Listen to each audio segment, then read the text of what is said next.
Hey, listen to Wrestling Up on FreeFM, ArrowFM, and MP. As always, I'm Grady, and live on Discord we got Josh.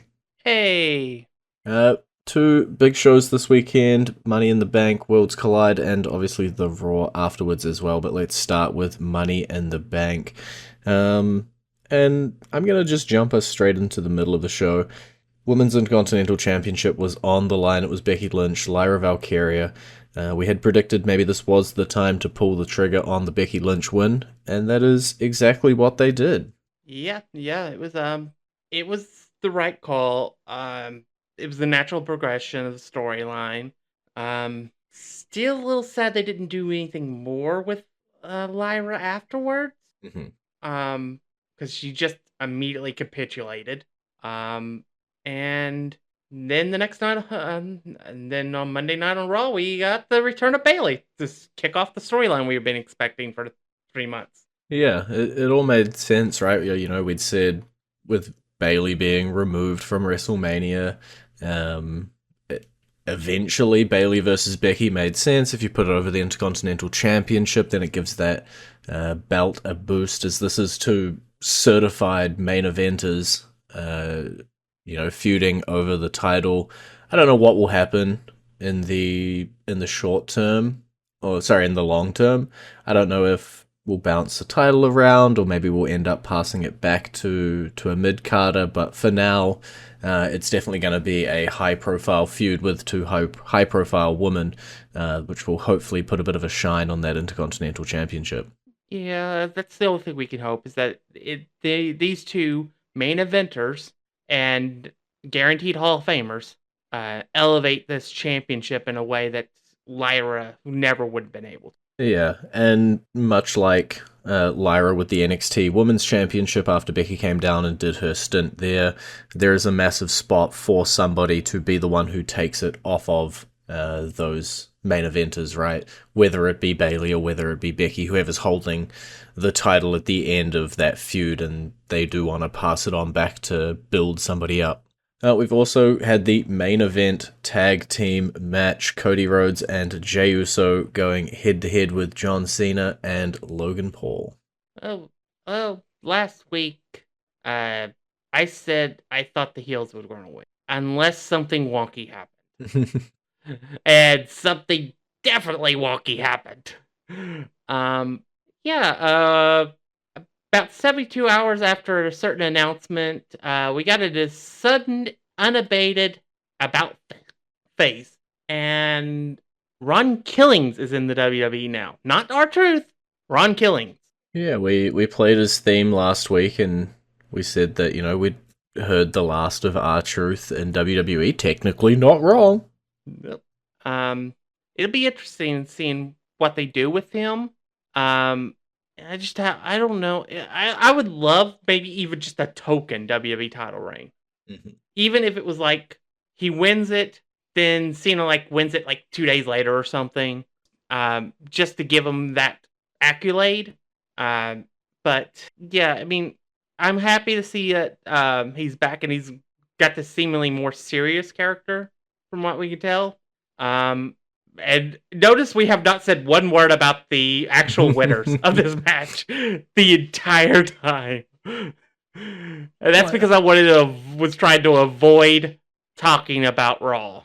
Yeah, we'll get to it, I think. But just to talk on the R-Truth part, I think we haven't seen such a panned like release where since R-Truth, and it was cool to see them react. And for R-Truth, I presume it was cool to have a job back. But I think it is now they have to capitalize on it. They released him, whether that was for money saving because they thought he was getting too old, whatever the reason was. You've got him back. He's on the roster. He's presumably made a good deal for himself, and so you got to do something. And I think that's the biggest piece of momentum that Ron Killings is going to have here, is that they're not going to just want to put him back in catering. They didn't do all of this just to shove him back there. And whether it's 3 months of momentum, 6 months of momentum, he's got it on his side right now. and this character is going to build in the short term and hopefully be important to the overall story of the WWE. Yes, Raw. You want to talk Jey Uso or John Cena first? I'd rather talk about what happened with Jay when we talk about the Money in the Bank match. All right. So John Cena comes out on Raw, obviously after losing at Money in the Bank, and immediately sets up his next championship match at Night of Champions with CM Punk, someone we knew that he was going to collide with on his retirement tour. Not, I would have expected maybe at Money in the Bank, maybe at SummerSlam, but it's going to be at Night of Champions. Yeah, there's a lot of irony in this match that we can't really fully get into. But it is going to be fun watching that play out. These two guys have been the last decade two of the better promo guys, so it's going to be fun watching them verbally spar. For But 2 weeks. yeah, and obviously I don't think Punk is going to be the guy that saves wrestling, but I think it'll be probably one of the best matches that Cena will have on his retirement tour. Yeah, definitely. I think it's one of the matchups that I really wanted to see. And it makes perfect sense. As you say, there is irony specifically around the location that the match ends up happening in, and they kind of touched on that potentially as a part of the story. So I'll be interested to see if that just remains, lines and promos, or whether that actually becomes a part of the story. But yeah, we've obviously got the next direction for John Cena, and it's probably a half decent time as well to talk about the Monarch of the Ring tournaments that will be happening with their finals at Night of Champions as well, with the winner moving on to a title match at SummerSlam. And I know Cody Rhodes is in the King of the Ring tournament. I don't want to talk about the King of the Ring either until we talk about the Money in the Bank ladder match, because it all ties in together with what I want to say.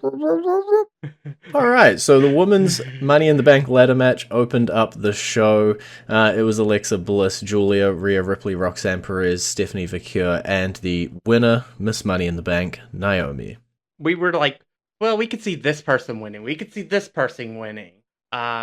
We don't want to see this person win. But this person winning would work a lot for the storylines currently in there. Mm-hmm. And that person won, Naomi. I think it's very clear that Naomi is set to get this massive push. And I think it also is very clear that we're going to get a major push from Jade Cargill, too. Because I don't think you make this move without setting the ball on the road for Jade to get to the top of the card as well. So I think I didn't really look at the brackets that closely. But if Jade's in that match in that tournament, she's winning it. She's winning it and challenging at SummerSlam. Yeah, I think there is so many pieces, right? If you look at that SmackDown Women's division, Naomi, Bianca, and Jade are the sort of pieces that it does appear. We've been saying Jade v Bianca for a while, whether that's a SummerSlam match, whether that's a WrestleMania match, and when you put the briefcase on Naomi and you put Jade into the Queen of the Ring tournament to earn a title match, and Bianca Belair gets closer to return, all the pieces are on the board. What road we're going to take, how we're going to get there, question marks, but something involving those three women will be happening at SummerSlam, I have no doubt. Yeah. Oh, and fun fact, the only woman that has a singles championship that has not defended their title since WrestleMania is Io Sky. Just throwing that out there. It doesn't look like it's going to happen anytime soon either, to be fair. But we'll see what ends up happening. Let's go. I'm leaving the Intercontinental Championship match until we talk about Worlds Collide. I think it fits in there. So let's bring everything together for you. Let's go with the men's Money in the Bank ladder match. It was Andrade, El Grande Americano, LA Knight, Penta, Solo Sikoa, and Mr. Money in the Bank, Seth Rollins.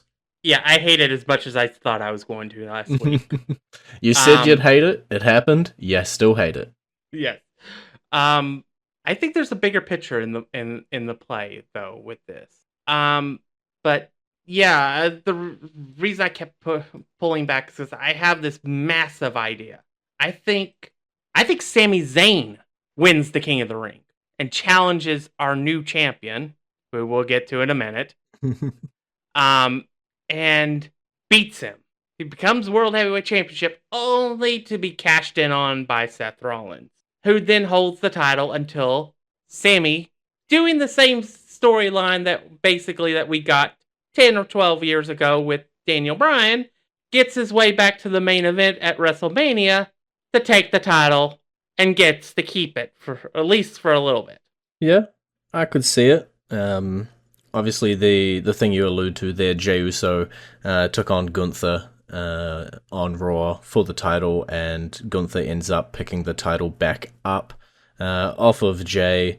The alignments don't amazingly work for Seth Rollins to cash in on Gunther, so yeah, I don't see it in the short term. Um, I do see Gunther probably holding it out to SummerSlam, which does mean he'll end up facing whoever comes out of the King of the Ring if they are on the Raw side of things. It does make sense to run back Sami Zayn Gunther. I could definitely see it. I could see it having some tension with Jey Uso as well, the previous champion. So there's a lot of bits and pieces there, but we'll have to see how they all shake out. Right? We could see Sami Zayn win the tournament, challenge Gunther, win it, be cashed in on. We could see Jade Cargill win the tournament, go to SummerSlam, win the title, be cashed in on. The briefcases, the tournaments lead to so many variables around our world champions and what story they want to tell. They've obviously been crossing over a lot with Jey Uso, Cody Rhodes, John Cena. Don't quite know what the exact path we're going to head down for SummerSlam is, but we've also got so many pay-per-views back to back. We have so many of these shows that are just us either previewing a pay-per-view coming up or talking about the pay-per-view that have happened before it, and that's not going to stop anytime soon for the woman. We got to start looking ahead to Evolution as well. There's another Saturday night's main event, and then SummerSlam itself isn't that long away either, so so many chances for featuring people, so many chances for feuds to kick off and matches to be had. Hopefully that wasn't too much of a ramble. We'll go into our entrance theme this week, which is Miss Money in the Bank Naomi's theme, and that is playing for you right about now. You better watch out.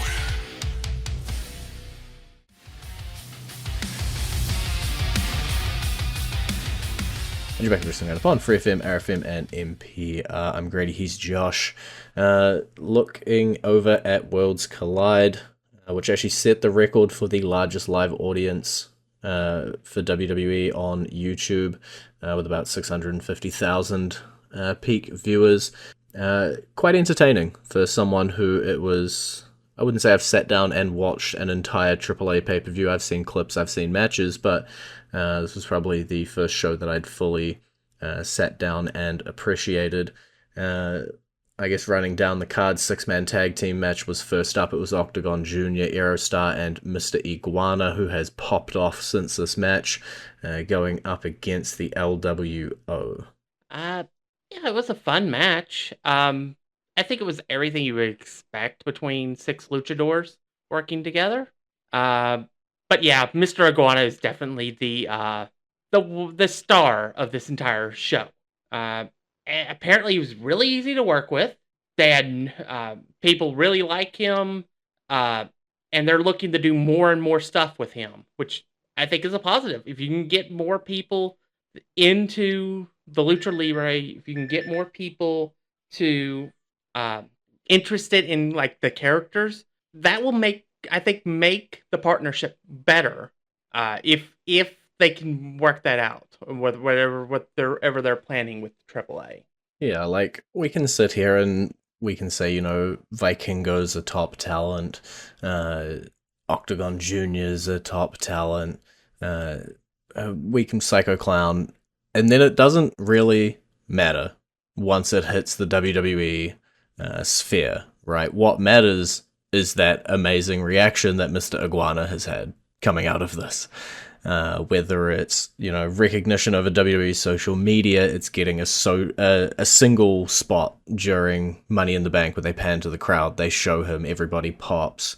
Getting a vignette package on Raw, right? They've gone all in on Mr. Iguana, and sometimes it's striking perfectly timed. Sometimes it's just having the right crafted character, right? Like, this guy's been doing this iguana thing for a while on AAA. It hasn't had a chance to break out into that main wrestling sphere that it has after Worlds Collide. People are resignating. You gotta strike while the iron is hot. Obviously, coming out of this six-man tag team match, it was Dominic Mysterio got a little mouthy with the AAA team, and Octagon Jr. ended up facing him for that Intercontinental Championship on Money in the Bank. I think if, all things considered, could have been Mr. Iguana, but you don't know that at the time. Nobody expected this guy to pop off the way he did. No, definitely not. And I think it's one of those things where I think they could. I think you spoke a lot about like the sparks and stuff that he generated, and that reminded me this time last year of when the ball started getting rolling for Joe Hendry, and how he was like elevated, then appeared on NXT, and then suddenly he's at WrestleMania wrestling Randy Orton as TNA World Champion. Yeah. I don't think it will be that crazy, but maybe he wins the AAA championship. And then maybe as a showcase, at some point they have him defend it on Raw or SmackDown as a showcase for AAA. That's not outside of the realm of impossibility. Now that we live in a world where the TNA World Champion can show up on WWE programming. Yeah, and this is also a product that is completely owned by the WWE, right?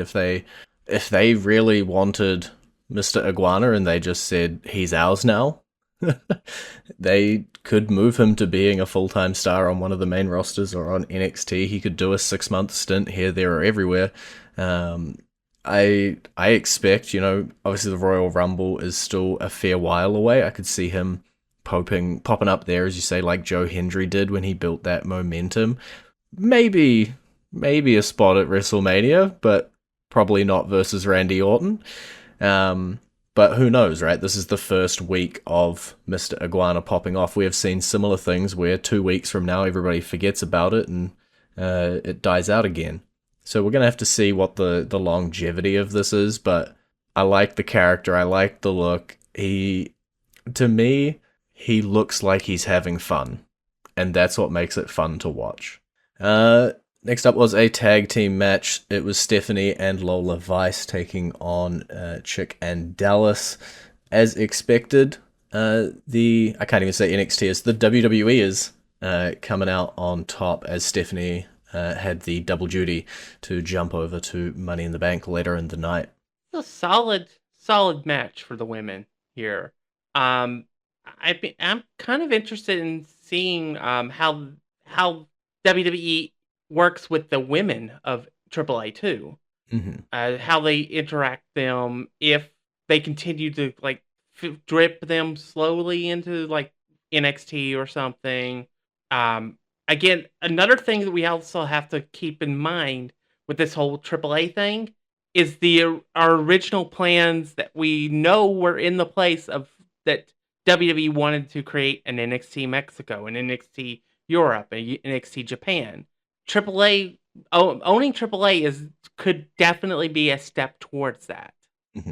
And having talented women like Chick and Dallas would be a phenomenal step towards that, having that pipeline as well. So we'll have to see how everything plays out, but this was a good match. Yeah, whenever I get to see AAA clips or matches, it's not often the women that are being featured or that I'm seeing. So I do want to see more out of it. As you say, does it become an NXT Mexico kind of spot? I think scrolling down their personnel page on Wikipedia, so many of them listed as freelancers. Would like to see some of those shore up, maybe as they know what talents people like more, or who's gonna be the stars and be the face of WWE's AAA. But we'll have to see how that all shakes out. When we had another six-man tag team match, I didn't expect this one. Dr. Wagner Jr., Pagano, and Psycho Clown actually losing to Legado del Fantasma. Yeah. And it was the second longest match of the night. It. I think it was a. I don't know. I still don't know what they're doing with Legado del Fantasma. Honestly, this may have just been. All right, we're going to give you a moment here. Since we haven't done much with you lately, in front of your home crowds, in front of the people that built you who you are, and let you really just cut loose for a night. Yeah, well, we'll have to see because, I think to Austin Theory and Grayson Waller, right? They've had friction for so long, they still haven't formally exploded or split. And so maybe Legado del Fantasma is also going to just end up pausing. But I think it's obvious, Angel is slowly separating himself, whether that's not wearing the stick-on tattoo of the scratch on the chest, wearing slightly different gear. Obviously not at Worlds Collide, he did wear matching gear there, but wearing slightly different gear on WWE's other main shows. It feels like that's what they want to do with it. And yeah, who really knows what the future holds for Phantasma, really. I enjoyed the video package for this one. I think it probably did more for Legado del Fantasma than their whole main roster run has done. The NXT North American Championship was on the line. Ethan Page came in as champion. He was going up against NXT's Javon Evans, WWE's Rey Fenix, and AAA's Laredo Kid, and walked out with the title. Yeah, again, repeating myself, it was another good match. These four, I think, really brought it.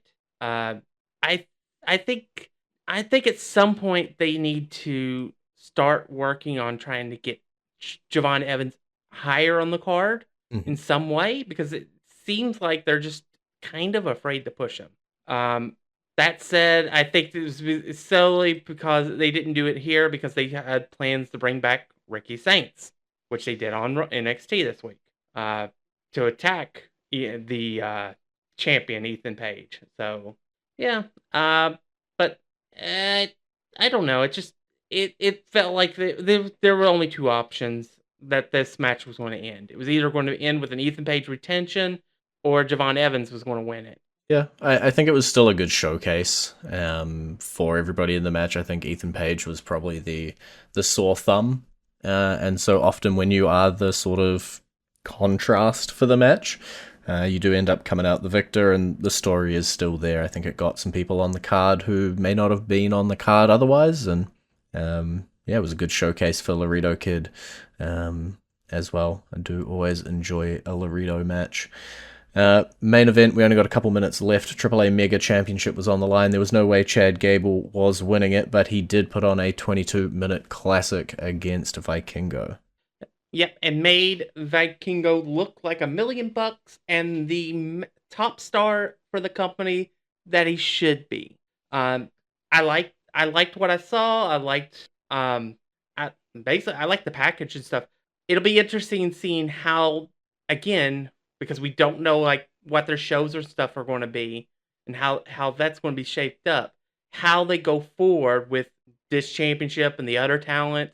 And as you said, 90% of the roster are considered freelancers. They're not under contract. How all that work shakes out. Because I have a feeling that most of them that will end up signing a contract. But I don't know. It's just Chad Gable's Chad Gable. He's amazing. And he makes anybody he works with look like $1 million. And that's what he did here. That was his job, and he succeeded. Yeah, I could definitely see Vikingo as one of the ones to eventually move from AAA into the WWE main roster. But I would want to see what the rest of the AAA is. It's way too early game to see what WWE's AAA is going to look like, but this pay-per-view did what it presumably was to do, which got me excited about WWE's AAA and what it is going to look like. Yeah. And I love the fact that you had Conan and Corey Graves as working the commentary. You've got Jeremy Borash and Conan as like head of creative and creative stuff. I think they've got something there to build on. It's just a matter of, will TKO actually follow through? And we'll all have to tune in to AAA's Triple Mania coming up this weekend. Yes, this weekend to see what they end up pulling out. But that is all we've got time for this week. It's been great talking to you. Bye, B. You can visit our Facebook page, facebook.com/wrestling R&D up, our Twitter page, twitter.com/wrestling R&D up, our YouTube page, youtube.com/wrestling RND up. And we will see you next week.